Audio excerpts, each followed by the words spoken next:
कंत्राटी आरोग्य कर्मचाऱ्यांची दिवाळी अंधारात 3 महिन्यापासून वेतन रखडले. दिवाळीच्या तोंडावर नवीन स्पर्श प्रणाली.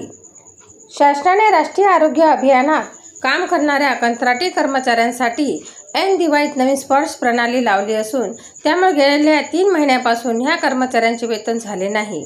या कारणास्तव ह्या आरोग्य कर्मचाऱ्यांची दिवाळी अंधारात जाणार आहे. 2 महिन्या पहिले NHM कर्मचाऱ्यांनी विविध मागण्यांसाठी राज्यव्यापी काम बंद आंदोलन केले होते. सदरच्या मागण्या आरोग्यमंत्री डॉक्टर प्रकाश आंबेडकर यांनी मागण्या केल्या. मात्र जुलैपासून शासनाने फक्त कंत्राटी कर्मचाऱ्यांच्या वेतनासाठी नवीन स्पर्श प्रणाली सुरुवात केली. ह्या प्रणालीचे लेखापाल यांचे प्रशिक्षण 10 ऑक्टोबर रोजी पार पडले. शासनाने अनुदानही तात्काळ मंजूर केले. मात्र ही प्रणाली नवीन असल्यामुळे यातून वेतन होण्यास विलंब होत आहे. दिवाळीपूर्वी वेतन होईल असे आश्वासन देणारे वरिष्ठ अधिकारी आता चक्क दिवाळीत वेतन होणे शक्य नाही असे बोलत आहे. त्यामुळे राज्यातील जवळपास 50,000 कर्मचाऱ्यांची दिवाळी अंधारात जाणार आहे.